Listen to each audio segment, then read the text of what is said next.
Magandang umaga sa inyong lahat. Matagal ko nang gustong lagyan ng voice over ang video na ito.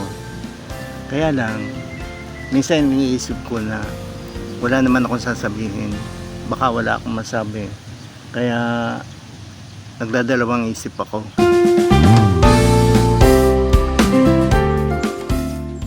But this time, I know I must have to finish this video, so I decided to continue my plan.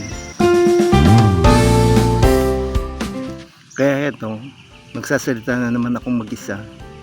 Sa bagay, sabi online, kailangan daw ang mga tao pag tumanda ay kailangan palagi nagsasalita. Kailangan palagi may kausap.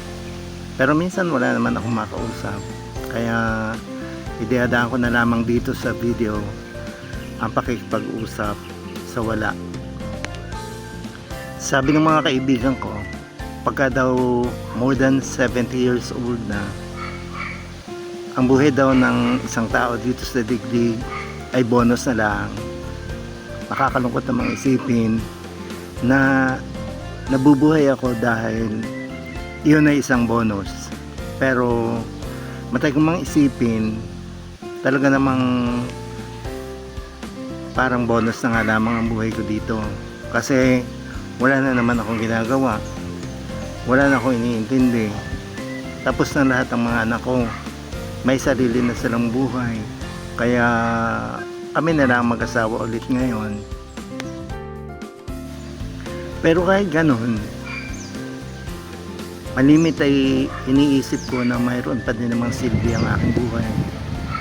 Siguro naman, habang malakas pa ako, gusto din naman ng mga anak ko at ng aking mga apo na ako ay nakikita. Kaya siyempre, kahit pa paano nagpapakaayos, kahit na ang pera ko ay halos nauubos na sa mga gamot, ay di nagtsatsaga. Sayang din naman, sayang yung mga pagkakataon na binibigay sa atin ng Diyos na wala tayong na-accomplish.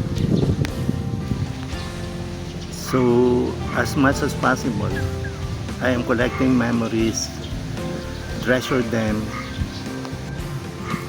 so that my next of teens will have something to do, to go back to when they are already at my age today.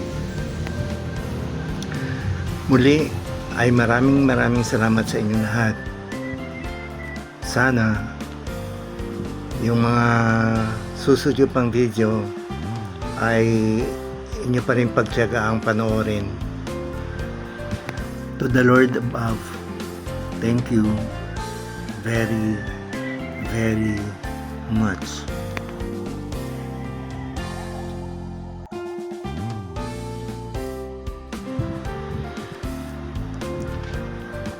Hanggang sa muli mga idol, maraming salamat.